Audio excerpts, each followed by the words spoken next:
Yeah, so this is Now, what is the proper? So this is all people interpreting. Because you have to remember, right? T-shirt is a modern item of dress. Okay. So what we're trying to do is we're trying to look at what the fuqaha said about makruhat of salah, 1,000 years ago. Yeah. And we're trying to adapt that to today, modern clothing. You understand? So we're making so many noise. That's one to clarify. Yeah, so can you play in the West? so I'm coming to that, right? So a lot of what we're doing is we're trying to adapt. Traditionally, people didn't wear clothes that were as tailored, as precisely tailored as they are now, and people didn't use vests and stuff, and like these references didn't exist. So when our books say talk about what kind of clothing is makruh, okay, I have launched this, haven't I? Well, let me let them know. But I've noticed that nobody wants to look for the link. They wait for me to supply it. They love you so much. So they want we are live. You too. Let me put it in the Hamptons group as well. Then I will come back to you. You okay? Alhamdulillah. When are you going? First August. Oh, I have plenty of time. Yeah, we go. Over to Cape Town. Yeah. How long? Oh, you're going to Cape Town for 5 weeks. Now that is a good place to go back home to. Well, so Cape Town 2 weeks, then Port Elizabeth, and then Durban, and then back to Cape Town. Cape Town is. Did you sort out the traveling car issue? Driving in South Africa or to the airport? No, to get a taxi as we talk about. We're working on it. Working on it. Yeah. The taxis are. Everybody's struggling there with their taxes because of fuel. Taxis or taxis, as in the taxis. Taxis. I mean, you've been to South Africa, Shaykh. No. No, you haven't. No, my brother. Don't ever get in a taxi there. Is it? Don't ever. It's not what you think. It's not like here. Uber's here, but the taxi service is run by a taxi organization which was primarily to transport people from rural areas, people from really downtrodden places. And as a result, over time, the drivers that they recruited had no sensibility. Then there was rivalry between different taxis. So it's turned into. So is it like a turf war? It is a turf war. Oh, okay. I mean, so some taxis won't travel beyond a certain point. Like I just don't want to talk about. Is it actually like? Can you actually get attacked? Being inside the taxi. Yeah. The taxi can kill you because they drive so badly. Wallahi, the number of times. I mean, and I was just out of desperation. I had to take these taxis, conditions of living. But now it's changed, brother. I hope you'll enjoy it. No, I know how to handle myself there. But they will blatantly drive through red lights to beat their rivals. Oh. And they'll take everybody out with babies in there. Oh goodness. I've lost my witness. And then they'll start gang rivalry and shoot to the. I'll catch up with you later. My family's waiting for me. So taxis full of guns. All right. So should we go back to our question? You guys have gone on to taxis somehow. Should we go back to our question? You asked this question and change the subject. So look, you have ulama who took the statements of the Prophet ﷺ and the statements of the Sahaba and formulated the rules of Salah. Okay. They were making references to particular modes of dressing, not particular items of clothes, but particular modes of dressing, ways in which people wear their clothes, not items of clothing. The only thing they said, like one of the makruhat about items of clothing is they said, don't pray in one item of clothing, don't pray in only a lower garment if you have both. So you understand? So like, don't pray in just trousers with your upper body bare. If you have both, right? Obviously that doesn't apply to women. It only applies to men. So meaning that's a mode of dress. They're not commenting on an item of, does that make sense? So when you now apply that to the 21st century and you ask the question, can I pray in a vest? No. Or can I pray in a t-shirt? That reference, t-shirt, vest, doesn't exist according to the fuqaha. They never discussed it in that way. So the fuqaha, so what modern scholars have done, contemporary scholars, I'm talking about in the last 100 years, 200 years, when these types of clothing became available, is they applied some of the references of the traditional scholars to some of these clothing and tried to see, does it match? And then when they did that, they were influenced by their own prejudices, right? So if it's Western clothing, they were quick to say, no, this is makruh, because it's Western clothing. Do you understand? But it doesn't fit. So for example, the whole question of arms, right? So some scholars will be like, oh, you can't go up here. But you know where they're taking that from? They're taking it from the karahiyah of rolling up your sleeves. You're not allowed to roll up your sleeves, right? In salah, it's makruh. If you roll it up below your elbow, it's makruh tanzih. I'm talking about Hanafis, right? The Shafi'is and everybody else have it completely different. I don't even know them. It's so complicated, right? But the Hanafis will be like, if you roll up your sleeves to below your elbow, makruh tanzih. If you go above your elbow, makruh tahrimi. So some people will be like, oh, if it's makruh to go up there, if it's makruh to roll up your sleeves up there, then it must be makruh to wear t-shirt. Not true. Because this makruh specifically relates to rolling up your sleeves, not exposing your arms. Like this. Yeah, rolling up. So to pray, rolling up your sleeves, right? Yeah, is makruh. Why? Because it's considered informal. Because you're not wearing your. So one of the things that the fuqaha have always commented on as something that is unliked, makruh in salah, is when you wear your clothes in a way that it's not designed to be worn, because that is a kind of informality before Allah subhanahu wa ta'ala. You should wear your clothes as your clothes are designed to be worn. So does that make sense?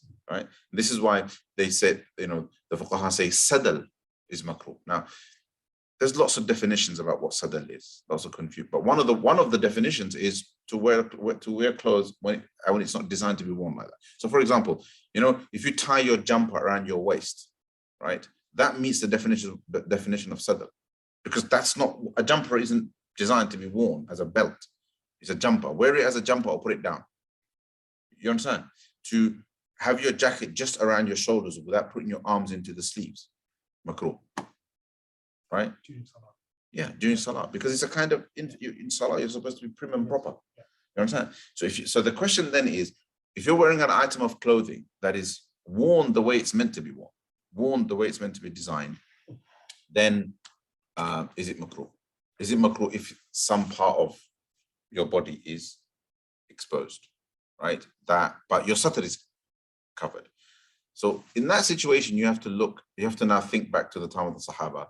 Did they pray with parts of their body exposed and so on and so forth? Well, they did. However, it goes without saying that if they could, they covered it.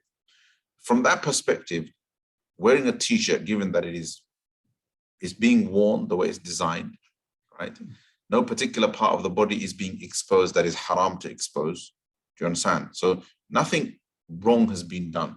And a lot of how we understand clothing is based on culture anyway. So if you're wearing a piece of clothing that, like me, seeing him in a t-shirt, I don't think that he's doing something disrespectful, because culturally, this is normal clothing. So if you're wearing something that is normal clothing, that's not culturally frowned upon. It's not culturally frowned upon. It's not culturally improper. Then it is not improper to pray in that, as long as you're wearing it the way you're wearing it. If Shaykh now took his t-shirt and he tied a knot here, that would be makruh according to the way the scholars thought about this, because it's like, you're not wearing that the way it's meant to be worn. The same is true of rolling up your trousers, because that's not, your trousers weren't made like that. But if it is part of above the ankle, yeah, if it is part of, but if it is part and parcel of the culture of wearing trousers for people to roll it up and so on, then it's fine. Another thing is, it's makruh to roll it up specifically for salah. If you normally wear it rolled up, then it's okay. You understand? So the problem here is that nobody looks up these details. You read a book that tells you, man, I'm going to forget this one. Maybe hang it on your thing. No, we'll just use one. Okay. Off. So when we use, nobody's online today, so it's good. So when the problem here is, what was I saying? About you can't say you Trousers. wear it different in salah. So the point is that if you look at a general book on Salah Masail, or if a scholar explains this to you, and all they've done is they've read Best is Ever or Maqsud al-Mu'min or a basic Salah book. The basic Salah book doesn't have the details. It just says, rolling up your trousers is makruh. It doesn't tell you the exceptions. It doesn't tell you what exactly is meant by that. The detailed books tell you what exactly is meant by that, what the exceptions are. And what is meant by that is, when you're going in for Salah, you should not adjust your clothing to roll up your trousers for the sake of Salah. Do you understand? Right? I've got a question. So I know what your question is going to be. So now, what if you rolled it up so that your trousers are above your ankles? Because that's a sunnah. Islamically conscious. Do you understand? So that becomes complicated, because now one of the specific makruhat of Salah, right, which is rolling up your trousers, is a specific makruh of Salah, is now contradicting a specific sunnah. What do you do? Well, that depends on what position you normally take. If you normally do not like keep your trousers above your ankles because you think it's wajib to do so, yeah, then you should roll it up, because based on the way you follow the Sharia, this is more important. But if you normally roll your trousers up above your ankles as a sunnah, not as a wajib, because there's two opinions. If you do it as a sunnah and not as a wajib, like for example, I have my trousers above my ankles because I consider it to be sunnah. This is the position, this is the opinion of my teachers as well, that it is a sunnah, not a wajib. It is only a wajib if you allow your trousers to roll under your ankles out of arrogance. If you just do it because that's just how your trousers are, right? Then it's not haram, right? So nowadays, I don't think anybody has their trousers below their ankles because somehow it feeds into their arrogance. You understand? It's just based on fashion. It's just dress, right? So, but whereas in the olden days, the Arabs used to drag their clothes below their ankles, and that used to be a mark of pride. Do you understand? There were all sorts of reasons for it. Like they used to drag it on the ground to demonstrate that it doesn't matter. I'm just going to throw it away now. I'm just going to wear it once and that's it. Or my servants are going to clean it, so it doesn't matter. So it was a status. It's an expression of status. And the Prophet mentions it in a hadith. He said, "Man jarra thawbahu khuyala." Whoever drags his clothes out of arrogance. When Abu Bakr asked him, "Prophet, my trousers go below my ankles because I have a belly, because I have a bit of a belly." Right? He said, "Don't worry, you're okay. You're not arrogant." Gave him an exception. You understand? So nowadays, nobody wears clothes like that because of arrogance, right?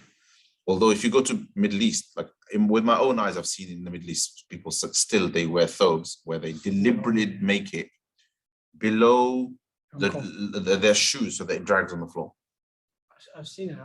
I've seen it with my own eyes, but nobody in the West does it for that reason. Nobody. Most of the cloth nowadays is longer. Yeah. Used to 5 years ago. It's just fashion. Still, you can buy 29 inches. Yeah. Very rare, but mostly 30 and 32 now. The point is, all of these things are based on fashion, sizing, cuts, etc. Nobody's thinking, "Oh, okay, this is going to make me look more pompous and arrogant, so I want to wear it for that reason." Those kind of meanings don't exist in our culture. Does that make sense? So the point is that if you do it, so I do it because it's still a sunnah of the Prophet. So I'll try and like if I got trousers that easily roll up and they don't look bad, if I roll it up, then I'll roll it up, right? So for me, it's a sunnah. So then in that situation, I wouldn't roll it up as I come into the salah. But if you notice, my trousers were already rolled up as I walked in. Do you understand? Because that's how I've been wearing them all day, right? Then it's not makruh. So there's these details that people don't pay attention to, and then basically they just say, "Oh, don't do this. This is makruh. This is etc. Right? So t-shirts are makruh. It is possible to say vests are makruh. Vests should be avoided because there are some makruhat that seem to indicate that praying bare-shouldered is makruh. You understand? And a vest is bare-shouldered. And also, a vest is extremely informal, right? If you don't see too many people walking around outside in a vest. The ones that do, you think, oh, he's showing off. You know, like he's showing off his body or something like that. It's just not something that people naturally. It's not proper. You know, it's not proper dress. Whereas a t-shirt nowadays, particularly nowadays, is completely proper. People go to work in t-shirts and so on and so forth, right? So those are the things to think about.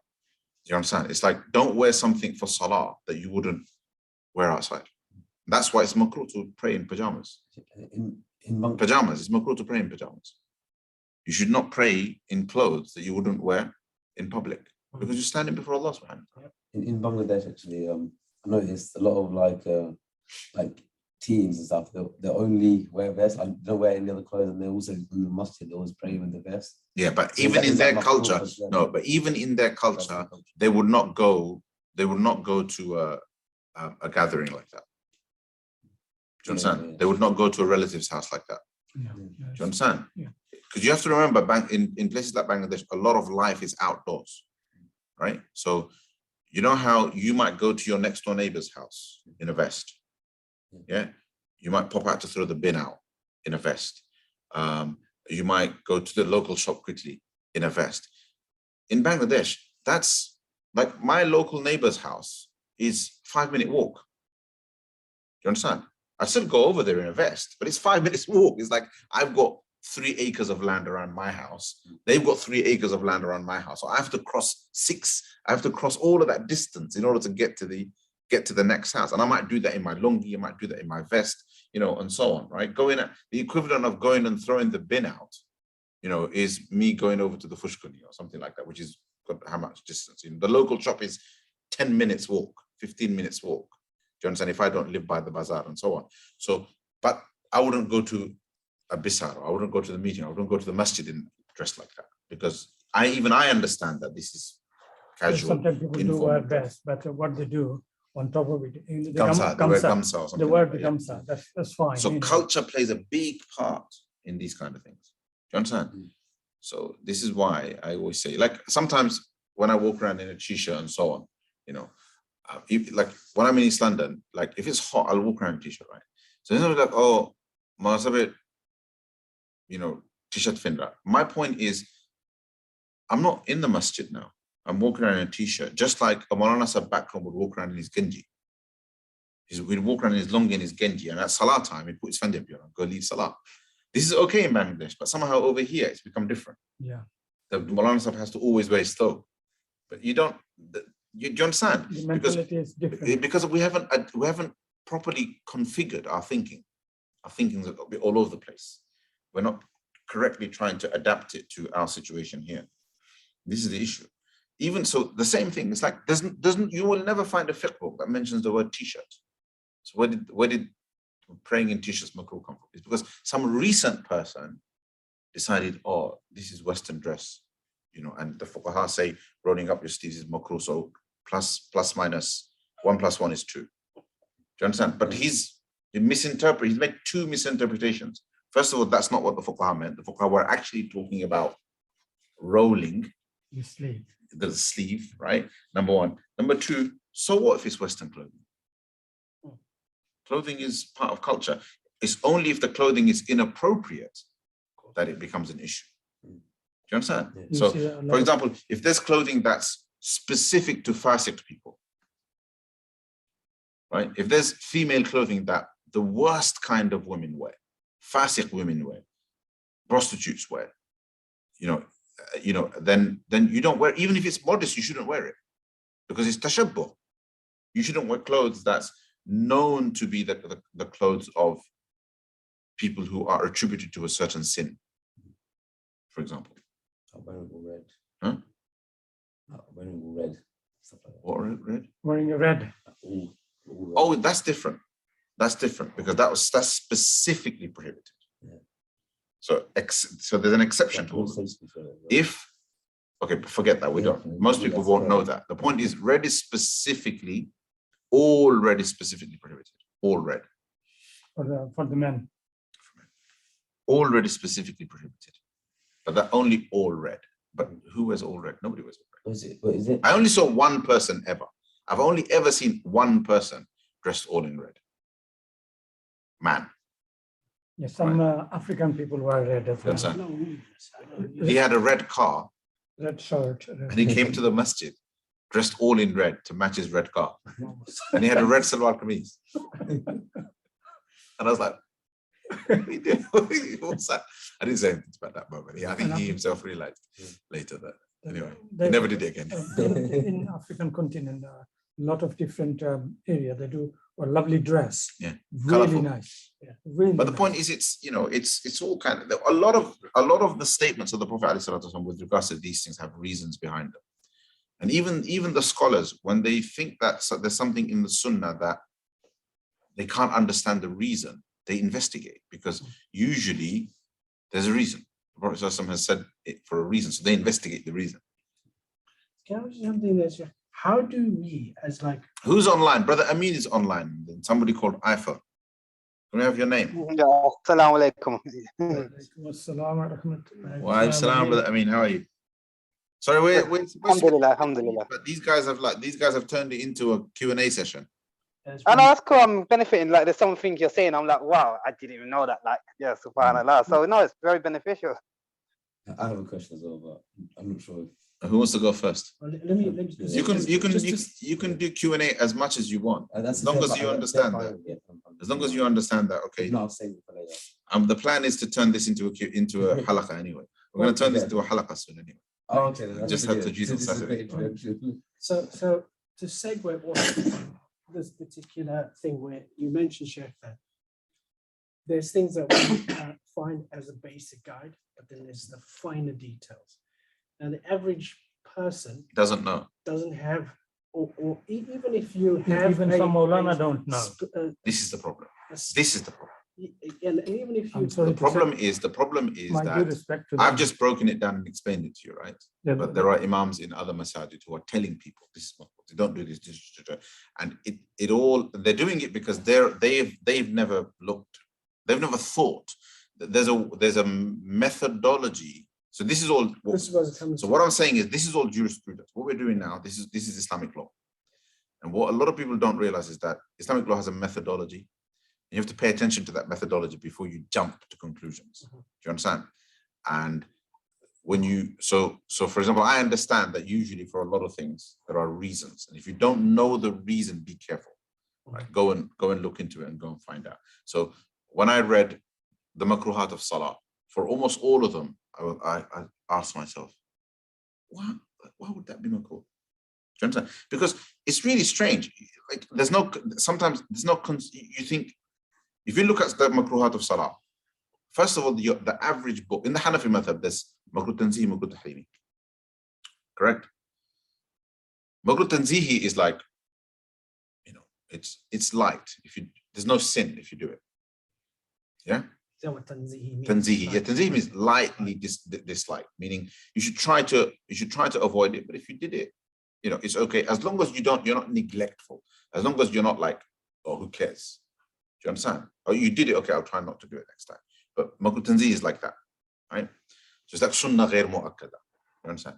And makruh tahrimi is like haram. It's like, you can't do it no matter what happens, right? The funny thing is, all of the books of fiqh, any book you read, right, they'll say the makruhat of salah, one list. They don't say makruh tanzihi of salah, makruh tahrimi of salah.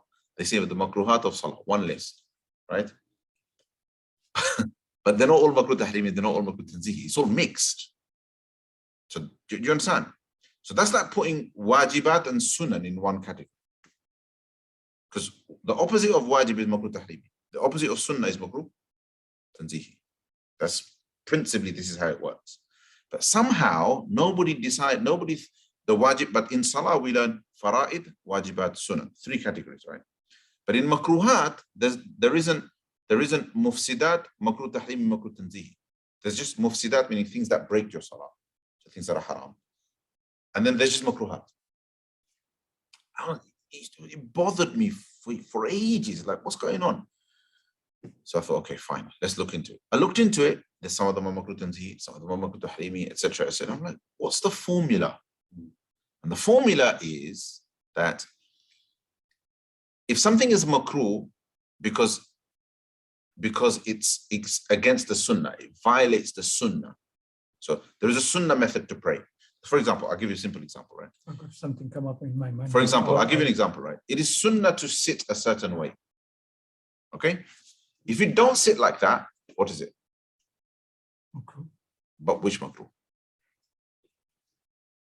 Tanzih. Because to go against, to not do a sunnah is makruh tanzih. So you sit like this. And this is when there's no reason, by the way. So you're supposed to sit like this. For no reason, you abandon it. You understand? You do it like that. If you do it once, and you just absent-mindedly, you didn't sit like that. Makruh tanzih. Not doing something according to the sunnah, makruh tanzih. You forgot to do this in tashahhud. Makruh tanzih. All violation, any makruh that's mentioned in the list, if it is mentioned because it's against the sunnah, it's makruh tanzih.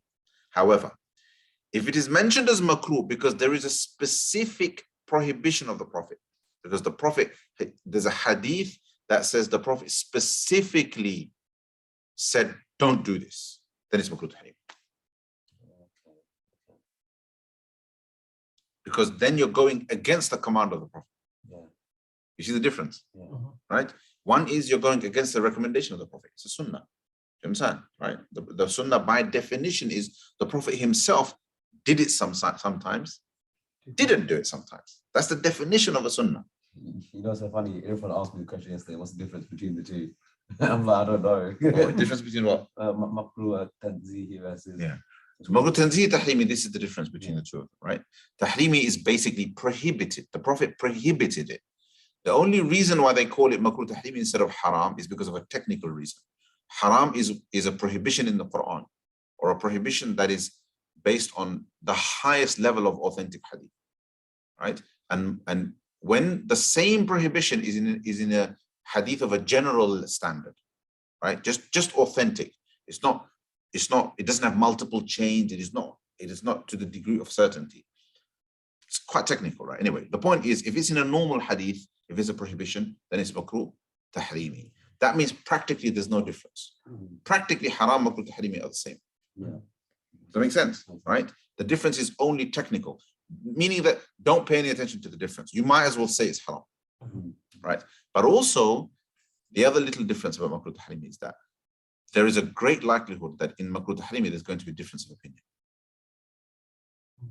There's going to be difference of opinion. It won't be an agreed upon issue. That means some makruh tahrimi, the Shafi'is will say it's haram. But another makruh tahrimi, the Shafi'is will say it's only makruh. Because there's no makruh tahrimi in the Shafi'i. There's no makruh. The makruh tahrimi is only in the Hanafi method. So what happens to makruh tahrimi? Well, in the other madhabs, the whole makruh tahrimi list is either haram or it's makruh tanzihi. Because they don't have that middle position. You understand? And in the Hanafi madhab, it's practically the same as haram. If it's makruh tahrimi, right? So when is it makruh tahrimi? When it's against the specific prohibition of the Prophet. That's when it's makruh tahrimi. So why is it that, you know, why is rolling your trousers up makruh tahrimi? It's makruh tahrimi. Why? Because the Prophet specifically prohibited it. There's a specific prohibition. Do you understand? And so on, and that's the formula. It's on that basis that some are makruh tahrimi, some are makruh tanzih. So when I teach salah rules, specifically what I did was I broke that system. So when I do makruhat, each one says tahrimi, tanzih, tahrimi, tanzih. I categorize because it's useful to people. Otherwise, you know, people don't know which ones to prioritize, which ones not to prioritize. Yeah. It's like most people will think, you know, if I sit like this in salah, then it looks like this is a lot worse than rolling up your trousers. But no, rolling up your trousers is worse because this is makruh tanzihi. Yeah, That's makruh tahrimi. some people do sit in the salah. Yeah, Yeah, they do. I mean the two are they're different because one is just a violation of the sunnah method, which means the Prophet himself might have sat differently. In fact, there's evidence that he sat differently. Some of the hadith say that he did tawarruk. He sat like this. He did tawarruk.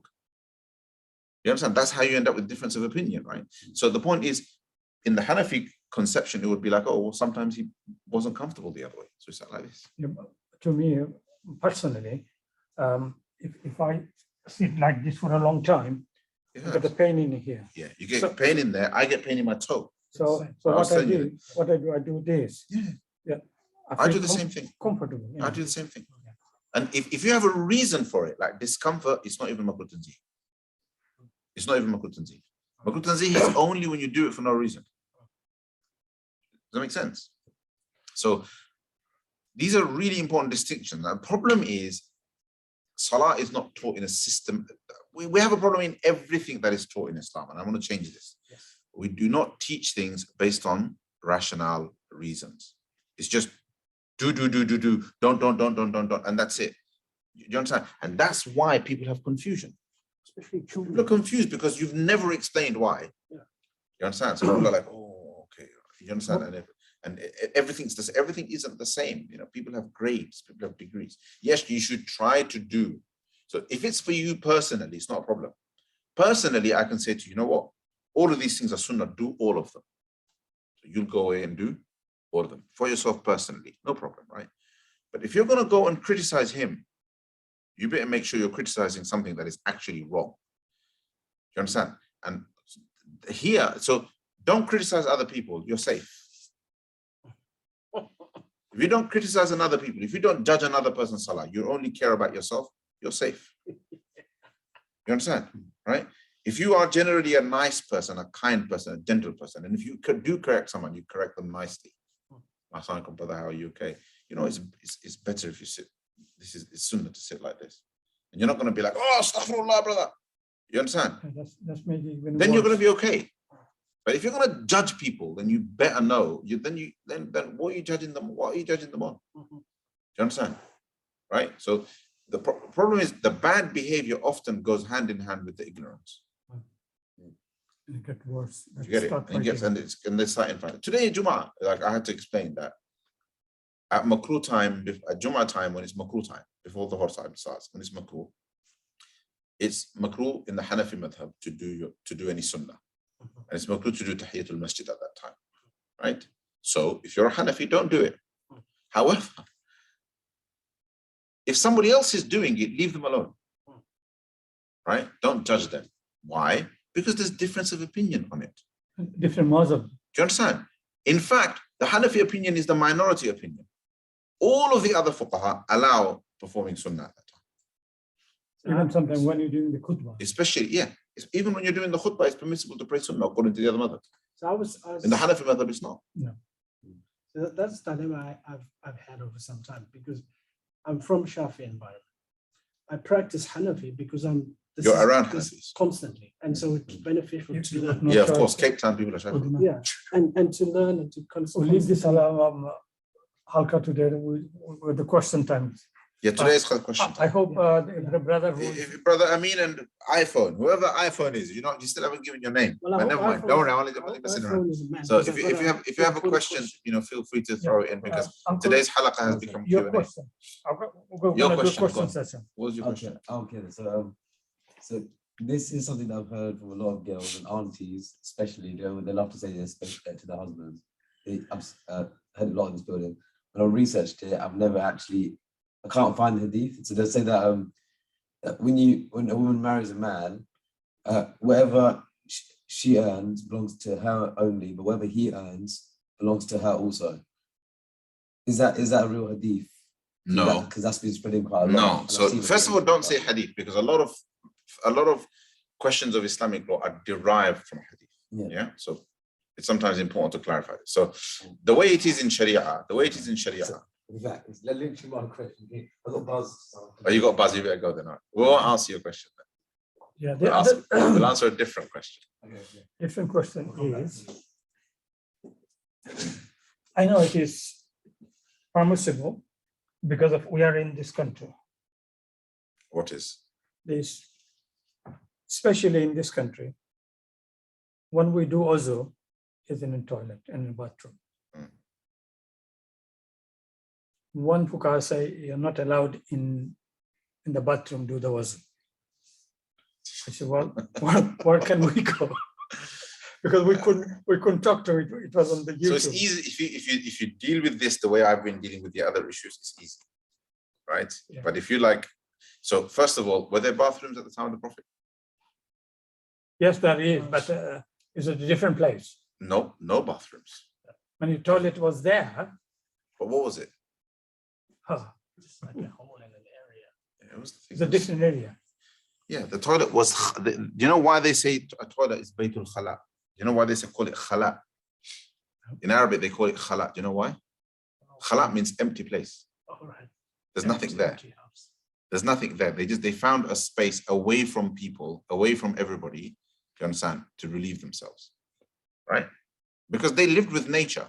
You know, when you relieve yourself out in nature, it disappears into the ground. The ground purifies itself. The sun purifies the ground. Finished. Turns into fertilizer. Your plants grow on it. Yeah. You understand? So they just found a khala, meaning somewhere away from people. Sometimes that might be a specific place. You understand? And when they relieve themselves, somebody else might go with them and hold up a cloth or something to give them privacy. You know, something like that. So it was just khala. There was no bathroom culture. No. Okay. So Bathroom culture in this country. So the Prophet ﷺ, according to one hadith, he went somewhere and he urinated and then he did his wudu. He urinated and then he did his wudu. And somebody stood there to guard him so that while he was urinating, he had privacy. It's hadith, right? And then he did wudu. Where do you think he did wudu? He did it in the same place, same area, probably stepped aside away from the urine, stepped aside, maybe a few steps away, and he went and did his wudu. It's all out in the open. So when you understand this, now think about bathrooms, modern bathrooms, okay? So a modern bathroom is not a place. So actually, let's start with a toilet. A toilet, meaning a single cubicle that's a toilet, right, is a place that is used purely to relieve yourself. Okay? Okay? Uh-huh. Is it permissible to make wudu there? I don't think so. It's not a bathroom. It is purely a place where you go to relieve yourself. Is it permissible to make wudu there? No, I don't think so. Why not? You're relieving yourself on that. So what? All right. What is the reason for saying no? So what I'm saying, let's say there's a sink there and there's a cubicle there. We'd rather go to the sink. Yeah, but there's no sink. You're in a toilet. Oh, yeah, right. You're in a toilet. It's only a toilet. It's only a toilet, What else can you do? right? You're there. What else can you do? Yeah. Okay, but what if there's a bathroom as well? Next door, there's a bathroom. Go to the bathroom. Go to the bathroom. There's no next door. There's a toilet is there. The point is, there's The sink actually is on no the corner. reason to even say, there's actually no reason to even say that it's not permissible to make wudu in the toilet itself. There's no reason, because there's no prohibition. Because if you think about it, at the time of the Prophet, ﷺ, there's no differentiation. You know, the way I told you the t-shirt didn't exist. Same way that the concept of toilet bathroom didn't exist. These things were just left to people. You understand? Obviously, use common sense. You're not going to do wudu. It doesn't make sense to do wudu in a cramped toilet, right? Because you might get your clothes dirty. You might end up with splashback. You might end up getting a najasa on you, right? So if there is another place, it is better to do it over there. But if you did it in there, you cleaned it up. There was no other place. You did it in there. You've not done anything haram. Because for something to be haram, what has to happen? What is haram? Remember what I said about makruh tahrimi? Yeah, strictly prohibited. It has to be prohibited by the Prophet or by the Quran. To say something is haram or makruh tahrimi, you have to provide evidence of prohibition. It can't be Bangladesh, it can't be Mongora. No. Then Mufti, There has to be. Mufti যা কথা হইছেন আমার কাছে ভালো লাগছে না আমি বড় উলামাদের দিকে গেলাম বলে দেখো কা আপনি তো টয়লেট শাওয়ার বুঝলেন জ্বর যেটা হই না বাত যেটা হই আমরা ওটাও আছে কিন্তু এখান থেকে আপনি 60 কদম পরে গিয়ে আপনি পাইলা সিঙ্ক আপনি তো এখান থেকে হরি গেলা Yeah. আপনার মনের শান্তি লাগে for your own satisfaction if you cover the toilet there's a cover always there cover the toilet okay come to the sink and do the wuzu it's okay fine no problem but if you still you want to do it properly all right put a barrier Yeah. put something So this doesn't make any sense. No, This makes no. I'm going to let me tell you now. too much Let me tell you now. So remember the rule, right? In order for something to be not allowed, there has to be evidence of prohibition. So can you make wudu? Can you make wudu in principle? Could you make wudu there? Would it be prohibited? It wouldn't be prohibited. Would it be proper? Like, does it make sense, common sense, to do wudu in a toilet when there's a bathroom next door? No, it doesn't make sense. No. No. So we will say, so for something like that, we would say, you know what, it's better not to do that. Yeah. It's better not to do that. It is better to do it separately because you've got a separate place. Does that make sense? Yeah. You can't say it's prohibited because there's no evidence of prohibition. You can simply say, you know what, common sense says it's better to do it over there, right? Because there's risk. No, but I'm going to clean it. Well, in that case, you can do it. Why do you want to do it there? Oh, because there's no other place. I'm in the plane. Well, then it's fine. You understand? Now, so you can't say it's prohibited. However, can I read dua in there? I'm in that toilet where everybody uses it for toilet, and I've decided I'm going to do wudu there as well. Can I do dua in there? I wouldn't think so. You should avoid doing your dua in there. You should wait until you're outside. Yeah.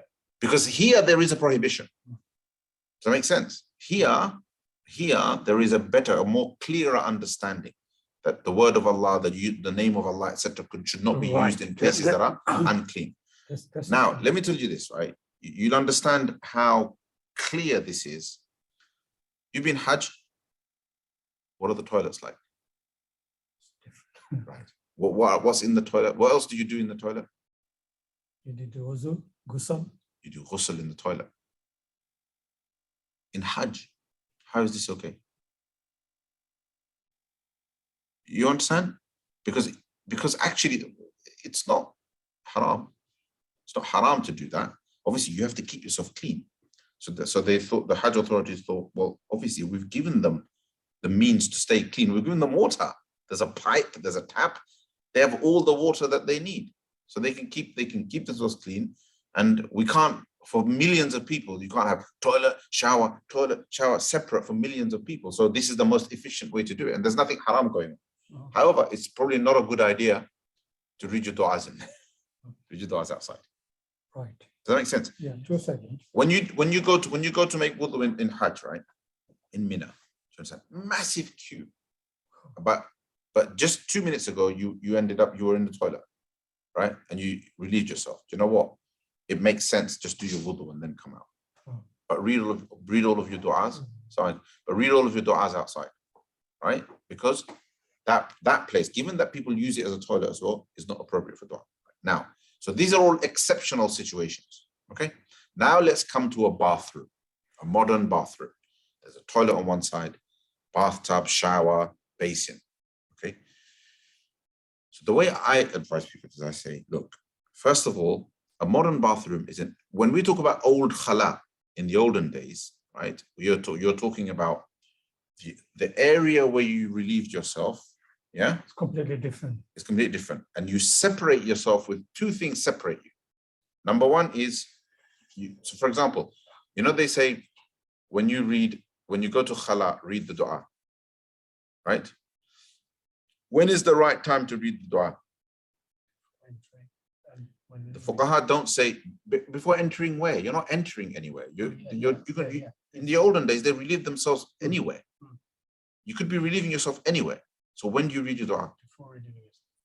Before relieving yourself. But what's the point? There's no specific area. Before you take your clothes off. All right. Before you expose your aura to relieve yourself. That's when you read the dua. There's no entering and coming out. That's great. That's great. no Do you understand the logic? what the Shaykh saying is if you ask many people Nobody knows. What I'm trying to say is the whole question of entering and coming out is a modern thing. Yes. That's recently, last few hundred years. Yeah. What did people do for 1,000 years before that?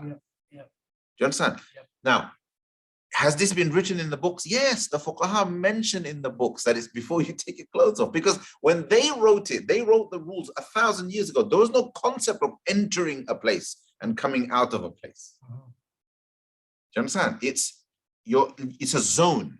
So it's like, I'm going to relieve myself over there. Okay, left foot forward, read my dua before I take my clothes off, and then relieve myself. And then right foot away from that spot. Right foot away from that spot. Once I've taken a step away, I read my dua. Does that make sense? Right. Now apply that to the bathroom. Okay. So if you go to, my rule is, if you go to the bathroom only to relieve yourself, nothing else. You're not going to do anything else. Read the dua outside. Allahumma inni a'udhu bika min al-khubuthi wal khaba'ith. Outside. Enter, relieve yourself. If you're now only going to wash your hands and then come out, right? Then read the dua outside. The issue is with dua. The issue isn't with can you do wudu or can't you do wudu. Read your dua outside. If it's just a toilet, read the dua outside.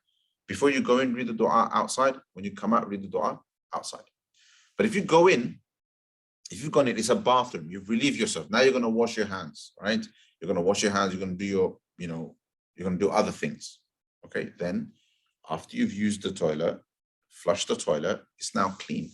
That is the modern method of cleaning. Not only it's much better than how they did it before. Before they never cleaned it. They just left it there. Do you understand? Now you use the place, you flush the toilet, you've actually Clean it. You've cleaned it, you've sanitized the area. Now you've stepped away to use the basin, right? You've stepped away, use the basin, do you understand? And then you're going to carry on in the bathroom. You've got something else to do there. You might shower or something. Then you can read your du'as in the bathroom. You can Right? do it. Yeah, you can read your du'as in the bathroom. Yeah, even if Okay. I want to do wudu. Yeah. Now you want to do wudu. Wudu has du'a, right? Yeah. What are you going to do? Go outside, go to the kitchen because there's a toilet here. Oh. Doesn't make any sense. No, you've finished with the toilet. It's like in the olden days, you've stepped away from there. You've stepped away from there. You're now in a different space, right? You want to make wudu, read your dua, make wudu. The fact that it's the bathroom, it doesn't matter. And nowadays, it's not even an issue because the bathrooms are so clean. They're clean areas, clean places. Does that make sense? So that's basically how you conceive of these issues. And the reason why people get confused is because they're confusing old terms, right, with modern realities. Do you understand? And what you have to do is you have to first understand the original situation correctly, then you can apply it correctly to the new situation. Does that fall then, that whole scholastic journey, does that fall under Islamic science? That falls under, no, this is called juristic interpretation, right? It's called faqaha. It's juristic interpretation. Is how do you take, because there's the environment of revelation. A rule arrived in an environment, and the environment of revelation was the time of the Prophet, the time of the Sahaba. So first you have to understand when this command arrived, how is it being practiced then? That helps you understand what are the parameters of the practice today. Do you understand? If you lose that, do you understand? You have no concept of how it was before, then you have no concept of how it should be today. You see the issue? Yeah. So, and this is why a lot of the kind of explanations that people have given in recent times for a lot of these things have to be redone. Do you understand? Because they haven't thought it through. They've not adapted the mas'ala correctly. Yeah. Right? And I don't blame them. It's complicated, difficult, because it's like suddenly 300 years ago, suddenly the world changed. Everything's new. Everything's different. Yeah. Right? Once upon a time, nobody had a bathroom. Right? Then even in Bangladesh, you had a bathroom outside. Yeah. Right? Right? You never washed in there. You always came out and washed outside. Oh. Right? And then suddenly, and that was outside. 1985, when I was in Bangladesh, our toilet was 50 paces outside. Still there. Right? It's still there. It's still And then 50 paces outside, there's a one at the front for the men, and there's one at the back for the women. 50 paces. So in the middle of the night, if you needed to use the loo, what do you do? I know what it's like. We used to do that. What did you do, brother Amin? What do you do if you need to use the loo in the middle of the night? He went outside. You grabbed a light, no electricity, He brother. went outside and No electricity. you grabbed held it a into the lantern. morning. You grabbed an oil lamp Yeah. and you stepped outside and you walked over there with all the flies and the insects following you around. And you're listening to the frogs croaking. Maybe you'll encounter a snake on the way. You understand? Yeah. We used to have an iguana behind our toilet. Right. Used to live there. Right. Yeah, yeah. I know. Used to live there. Used to live behind the It's toilet. still I've seen in the recently when I was there. So this is how. So can you see how it's changed? So can you get that reality? Before that, people didn't even have that. People didn't even have that, right? You go to some poor places nowadays, the toilet is a hole in the ground and some curtains. Hole in the ground, some curtains. I went to villages in Pakistan. The whole village had one proper toilet. Everybody else did it out and about. Still, this is in 1995. And something interesting on the subject of toilet, modern plumbing, modern infrastructure. You obviously know Imran Hussain, quite controversial chap. Right. So I've listened to lots of these things from an interest point of view. Yeah. And he went off at people, telling them about how dare you urinate in water, like how sinful it is in our modern toilets. Like, what do you make of that? Why would you say something like that when it is actually cleaner, right? Yeah, well, he's thinking of it from a different perspective, right? I don't agree or disagree with him. It's a point from his perspective, and he does this a lot, right? He raises pointless issues. The issue here is there's nothing to agree or disagree with. It's a pointless issue. Do you understand? Right? So let me use a bit of reverse critic, right? So and you go to judgment. so let me now. So use a bit of critical thinking here. Apply critical thinking to this point. Yeah. Right? Is it the case that water and impurities can never mix? No. When you've relieved yourself in the toilet and you need to clean yourself, according to the Sunnah, what do you clean yourself with? Water. With water. Yeah. So what is the problem with water and? You understand the problem? Using water as a means of cleansing yourself or the environment of impurities. What is wrong with that, according to the Sunnah? Nothing, because the Sunnah teaches, the Quran praises, فِيهِ رِجَالٌ يُحِبُّونَ أَن يَتَطَهَّرُوا. Right? There's a masjid, the Quran describes a masjid that has been established on taqwa. لَمَسْجِدٌ أُسِّسَ عَلَى التَّقْوَى مِنْ أَوَّلِ يَوْمٍ. From the very first day it was established. أَحَقُّ أَن تَقُومَ فِيهِ. That masjid is more worthy that you, O Prophet, should pray there. Which masjid is this? Masjid Quba. Masjid Quba. Right? The Quran is talking about it, right? فِيهِ رِجَالٌ يُحِبُّونَ أَن يَتَطَهَّرُوا. There, meaning in that area, right? In the area are people who like to go the extra length to clean themselves. And do you know what that was referring to? They used to, when they relieved themselves and they used the toilet, they used to use water to clean themselves. Right? Even though it was permissible not to use water. You can not use water. It's fine to not use water. Do you understand? Yeah, water isn't fard. Yeah, that started in using water is not fard, but Allah praised them for using water. So, oh my God, water's sacred, they used it. No, of course not. It's permissible. So if drainage and using water to pump that out and so on and so forth, it's perfectly fine. If you have, what do the fuqaha say? If you have an area that's impure on the ground, how do they say you should clean it? With water. With water. You pour water over it. Well, that's exactly what you're doing in the toilet. You understand? So it's a useless point. Yes, that point is valid if it's a well. Yeah. You understand? If it's somebody's drinking water, then you don't urinate on that. Don't urinate, even if it's a horse's trough, right? Don't urinate in that. Do you understand what I'm trying to say? What I'm trying to say is, so it's an absolutely pointless issue to raise. Yeah. Do you understand? Yeah. And now suddenly, when you break it down in this way, you realize how pointless it is. Yeah. A lot of people don't know, You understand? and then they get completely misguided. And that is the issue. So I got a question.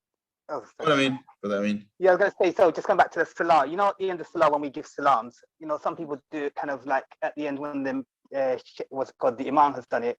Some people kind of seem to do it after the first salam. So what's the ruling difference on of that? opinion.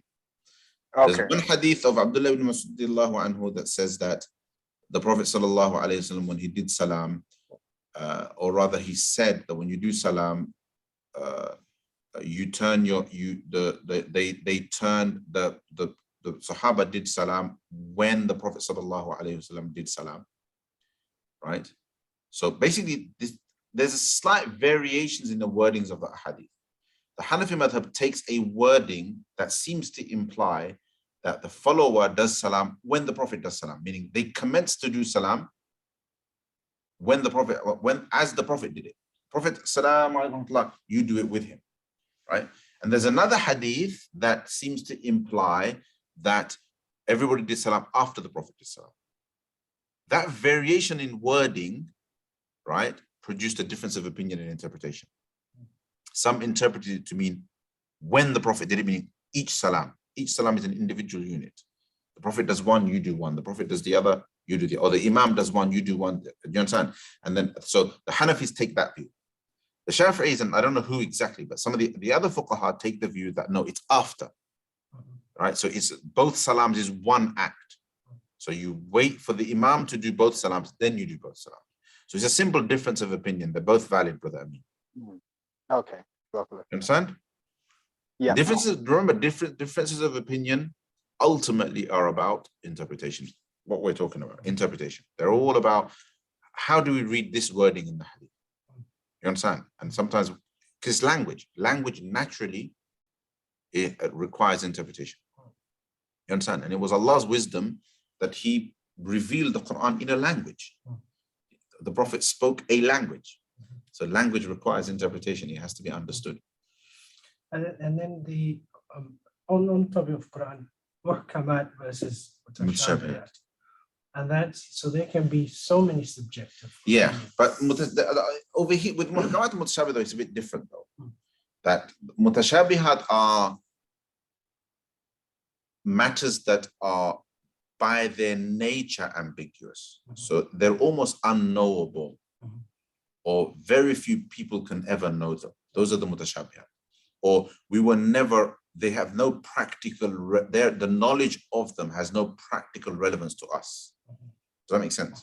Like, for example, the salam issue, for example, you need to kind of resolve it one or the other. You have to do one or the other, isn't it? Meaning some issues need interpretation to inform specific action. Some issues don't. Some issues, it's fine for them to remain. And they're to do with things that are beyond our reach. Those are the mutashabihat that the Quran is talking about. So mutashabihat are things that are, they're just beyond the scope of our need to specify what the precise meaning is. You understand? And in some of it, so some things are like, they're mutashabih by default, like alif lam mim. Alif lam mim, what does that mean? Right? Generally, the authentic tafsir of alif lam mim is only Allah knows what it means. Right? We don't know. The next question is, okay, but could we speculate? Could we, as a matter of tafsir, could we speculate? Here, there's difference of opinion. Some ulama allow for speculation and they come up with interesting little, quirky little interpretations, right? And other ulama are like, no, the correct position is Allah knows what it means. Then other layers of mutashabiyat are things like Allah's attributes, right? Something about Allah subhanahu wa ta'ala that we can't make sense of. We can't, it's, so for example, when Allah subhanahu wa ta'ala makes a reference to everything will perish, but the face of your Lord will remain. The face of your Lord will remain. Now, how do you understand that? Yeah, the word wajh is used. The word face is used. Does Allah have a face? Does Allah have a face? Doesn't He have a face? Okay. So then, okay, let's take it literally. Allah's face will remain. But can we take it literally? Does it mean Allah's face remains, but nothing else remains? So everything is going to go, but only Allah's face remains. What do we mean here? So you can't quite take it absolutely literally, right? So what does wajh mean? So ulama are like, well, it's one of the mutashabihat. You know, we don't know precisely what it means with reference to Allah's face. All we know is everything is going to perish, Allah will remain. Khalas, that's what the verse is trying to say. End of story. You don't have to specifically know what that particular word is referencing with regards to Allah. It clearly cannot mean face as in like a human face. Why? Because of another verse. Laysa kamithlihi shay. Nothing is like Allah. So you can never say Allah is like something in creation. You understand? So it clearly doesn't mean a human face. So, okay, even if we accept that it means face, we don't actually know what it means. We don't know what it refers to with reference to Allah. Do you understand? So that's mutashabihat, where like, well, that doesn't hinder us. That does not stop us from understanding the verse. The verse is saying everything on the earth is going to perish, right? Allah's face will remain. Okay, over here, Allah's face is implying that the verse is implying that Allah will remain. Only Allah will remain. But that particular part of the verse, what does it mean? It's ambiguous. It's the mutashabihat. Are we in any way harmed by not knowing that? By not knowing the precise meaning of that? No. However, if a verse is saying something that you need to resolve, that verse is from the muhkamat. Do you understand? Because that verse can be, so if something can be interpreted and understood, then it's not mutashabih, it's muhkamat. Right? So that's important. However, these muhkamat have different levels. So there's muhkamat that are qat'iyyu thubut, qat'iyyu dalala. They're absolutely clear. They're absolutely authentic. So all of the Quran is absolutely authentic. And they're also qat'iyyu dalala. They're absolutely clear in their meaning. That's different to something that is open to interpretation, meaning it definitely means one of two things, but which one of the two isn't clear. Those two, they're both muhkamat, but they're different. One has to be a point of consensus. You can't disagree on one of them. Where the meaning is only one, there can be no disagreement, no interpretation, so therefore no disagreement. Where it can have two possible meanings, then disagreement based on either of the two meanings is valid. Why? Because the language accommodates it, and Allah chose to use that language. If Allah chose to use the language, then Allah subhanahu wa ta'ala is okay with however we interpret it, provided that it was a genuine and sincere effort to arrive at the truth, arrive at the intent. You understand? That's the basis. That's how the Sharia works. That is the basis of the whole deen, that these interpretive mechanisms are used. But every Tom, Dick, and Harry doesn't interpret. Every Tom, Dick, and Harry doesn't know Arabic, doesn't know the nuances of the language, doesn't know the overall principles of the Sharia, the objectives of the Sharia. So therefore, it can't be every Tom, Dick, and Harry. That's why it's the ulama that interpret. Because we follow them, that's why we follow the madhabs. Because the madhabs are the interpretations of the ulama. Yeah. Do you understand? So all of these issues, all we have to do is explain them properly to people. Do you understand? And educate them, and make them understand that sometimes there's differences of opinion, and in a nutshell, if the difference of opinion is among classical ulama, then they're all okay. Simple as that, right? In the difference of opinion of the classical ulama, the most well-established, well-recognized opinions are in the four madhabs. So where there's difference of, I would say like this, where there's difference of opinion between the four madhabs, it's obligatory to accept them as valid. Do you understand? There is no doubt that they're all valid, but you should follow one. You should follow one, because if you try to follow all of them at the same time, then what are you going to do? Like, I'm going to do that. I'm going to. You're going to start. You understand? It's all going to get real weird. You can't follow all of them at the same time. So therefore, you have, for the sake of the consistency of your deen, you follow whichever, the one that you have access to, the one you've been taught, the one you grew up with, because it's valid. The only people that can change, the only people that should change or are allowed to change, right, are the people who change based on knowledge. Because they're studying the evidences, they arrive at the conclusion that, no, I'm convinced that this is the more correct one. They can change.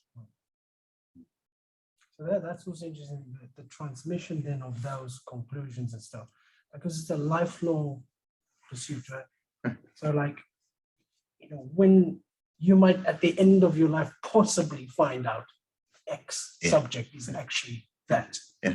So I find this incredibly useful. So we say it's a question of epistemology, meaning what is the basis of your action, right? What does Allah say the basis of your amal should be? And Allah acknowledges only two things, right? He acknowledges knowledge should be the basis of your actions, or obedience should be the basis of your action. Does that make sense? Meaning you either act based on knowing the truth, right, because you're convinced it's the truth, or which by definition requires knowledge. If you don't have the knowledge, then you're right. Or your practice has to be based on obedience of another, meaning following somebody else. And who does Allah say you have to follow? Either Allah or his messenger directly, which requires knowledge, because you have to know what did Allah and his messenger mean, what did they intend, or people of authority, i.e. scholars. If you don't know, then ask the people of knowledge. That's it. Everything is based around that. I was just gonna say it's quite funny because when I got buzzed to pretty much another halakha from reception about the full madhab. But I'm not going to say the name. So why didn't you tell them to come here? I did. He said, no, don't let me fight. Yeah, I think I know who it is, and he doesn't believe in the full madhab. Yeah, he doesn't. Yeah, that's what I had to say. That's what he's talking about. He says, why is it limited to 4? And why isn't it? It's not. It's not limited. They're easy questions. It's not limited to 4. 4 is completely coincidence. It's a coincidence of history. No reason why there's 4. It can be 5. It can be 6. In fact, there was probably in the 3rd, 4th century there were hundreds. Because Allah only told us to follow ulama. As long as you follow alim, it's fine. The madhabs are it's just how it happened. It's like, why are you in Bangladesh? Born in Bangladesh. But why? Why are you born there? Why aren't you born somewhere else? It just happened. Your ancestors traveled there. Why did they travel there? It just happened, right? So the 4 madhabs, why did they survive? I don't know. Maybe Allah accepted them. Maybe Allah put barakah in them. But the main point is it based on sound knowledge? Yes, it is. Khalas, it's valid. You understand? If there's a 5th madhab, can you follow a different one? If it's based on knowledge, yes. 6th one, if it's based on knowledge, yes. 100th one, if it's based on legitimate knowledge, legitimate interpretation, yes. For whatever, it's not a problem. Yeah. It's valid. What was your question? Then I'm going to go. Oh, yes, it was the whatever's mine is mine, whatever's yours is mine. Oh, so Husband and wife. Married life is coming, right? Yeah. So, One more important one for you too. okay. So very simple, right? So it's not true that whatever's yours is mine and whatever's mine is mine. That's just a silly, The point is you have to articulate the principles of Sharia as they have been articulated, and then you to go from there. So Allah subhanahu wa ta'ala gives men certain duties and obligations and gives women certain duties and obligations, and where he separated them, gave men a particular role over women, he did it based on the rule that men are required to spend on women. Right? So men are responsible, they're guardians, they're leaders over women because they're different. Because Allah has blessed each one with something unique to them. So there's something about the way a man is, something about the way a woman is that makes it suitable for the man to lead. Right? So Allah doesn't specify which one. He just says, and he uses positive words, by the way. Faddal Allah, whatever he has graced each one with, right?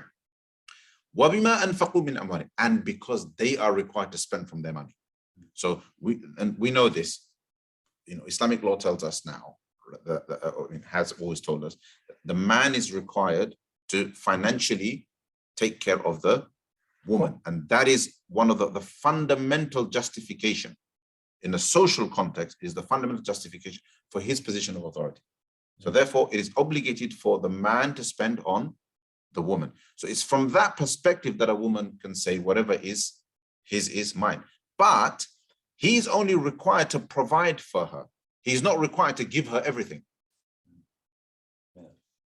The rest of his money is still, it is still his money. He is required to provide for her and provide for her according to her status, right? However, beyond that, her money is her money. Yeah. Her money is her money. He has no right over her. They're still private individuals. Does that make sense? It's like if I work for you, you're my boss, right? Yeah. And we agree that every month you're going to pay me £1,000. Does that mean your money is my money? No, it just means that if I meet the conditions of the contract, you will pay me £1,000, and that money is Right. mine. Now it becomes mine. Does that make sense? But that doesn't mean all of your money is my money. It just means what you are required to give me, what you are required to spend on me is my money. Make sense? Yeah. So a husband's obligations are like that. It doesn't mean everything of his is. But then if he wants to be generous with her, that's different. There's another problem because I've literally seen so many people say that quote of females. Well, it's false, isn't it? It's false. It's false. Why so many people believe it? Because I researched it, I couldn't find a single word. People believe all sorts of nonsense. So what? Doesn't make it true. I mean, people believe there's more than one God. Don't make it true. It's true. I mean, like with Muslims, especially. Yeah, well, it's a confusion of feminist influence and stuff like that. It's like, oh, wouldn't it be great? Everything that's my husband's is mine. No, a woman's money is her money. That is true. Yeah, that much is true. Why? Because the default is everybody's money is their own. Yeah. The fact that a husband is obligated to spend on his wife does not make. In fact, the only hadith that says whatever's yours is somebody else's, right? Do you know which one? Anta wa maluka li abik. You and your wealth belong to your father. That ruling only exists about the father. You and your wealth belong to your father. You understand? That does not mean fathers should take advantage of that, by the way. At some point, there's details to that. But the point is there is a hadith along those lines, but there's further details to that. But this is to show the son the position of maqam of a father. You understand that the father is ultimately always trying to look out for the son's interests and so on, and the son should have that regard. But the husband and wife remain financially private individuals. Yeah, okay. They're financially individual, right? Which is why if the husband requires the wife, so some of the fuqaha have even discussed that if the husband requires the wife to do something beyond her basic duties, he should pay her. He should remunerate her. Or there should be an understanding. You will do this, I will do this. There should be some sort of understanding. He has no right to her money automatically. But if she helps him, she gets double reward. You understand? Just like if he is generous to her and gives her more than what she is, then that is the greatest form of sadaqah. It is the greatest form of generosity. Generosity to your family is the most virtuous form of generosity. Makes sense? So yeah, these kind of people say all sorts of rubbish. By the way, my money is not my money, man. She has all of it. Trustee. So I don't know how to manage money. Like, can you sort this out? So on the subject of on the subject of husband and wife, so etiquette with intimacy. This is an important question for you to know as well. And I just want to clarify because salah follows various things. So let's say you intimate with your wife, and for whatever reason, okay, Maghrib is at a certain time, right? But you still find secretion of semen, just clear semen. How? Even you took pussy. Yeah. So it's not when you jump and make your salah. You find secretion after. Yeah. So you finish. Yeah. But you still got those. You know, we're not talking about sperm. We're talking about Yeah. Still being secreted over. You've had a bath already. You've had a bath already, or you've been relaxing. You're ready to take your ghusl, but then you still find I've had ghusl, everything. I'm changed, but there's still something going on. Yeah. When do you make your salah? Like, is there something that's so? First of all, any secretion that is post the event, meaning post the intimacy. Yeah. Any secretion that is post the intimacy, after it's only men here, right? Yeah. After you've lost your erection and everything, that is that does not require ghusl. If you've already made ghusl, that does not require ghusl. That would only break your wudu. So that's the first thing to clarify. However, the fluid is still impure. Yeah. Right. That means that you'll have to change your underwear, etc., etc. Yeah. That's the first thing. Normally, people don't have secretion post the event. That's not very common. Yeah. If you do, it might just be some sort of abnormality. But normally, that usually doesn't happen. It only happens if some sort of intimate contact has continued.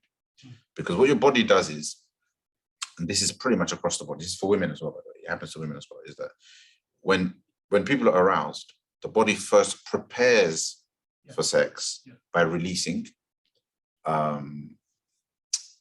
like a moisturizer. It releases its own kind of lubrication. It releases its own lubrication to smooth the process, because otherwise it can be quite painful. Right? So that's Allah's qudra, right? The body, so that fluid for both men and women is called madhi in Arabic. Yeah, madhi doesn't require ghusl. Right? Ghusl is not, so the requirement of ghusl is only if there is ejaculation. That the gush that comes with the ejaculation is only when that happens. If that happens without intercourse, ghusl is required. And ghusl is required upon the connection of the private parts, upon entry. Right? That's when ghusl is required, regardless of ejaculation. Ghusl is required, right? That's the point of ghusl. Those are the points at which ghusl becomes obligatory. Any emission, any release of lubricant prior to that for the man and the woman only requires wudu, breaks your wudu. Now, however, the fluid is impure, right? And practically how that works out is, man and woman, they're not planning on having any intercourse or anything like that, but they're just lying together and they're messing around, right? Most likely they will, whoever is aroused will release fluid. Men almost without exception. Men will almost always release it. Women, it's, if they're aroused, they'll release it too. Do you understand? But usually it happens quicker for the man. Right? Men get excited a lot faster.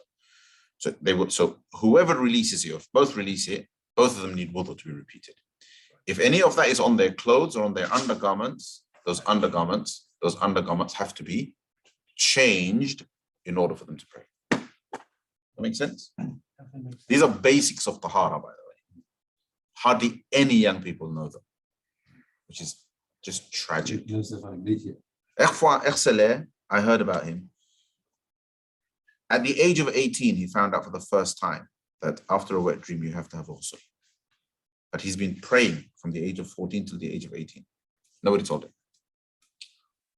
It's funny. I literally had the same conversation with other halakha in the reception. Because that's what he was talking about.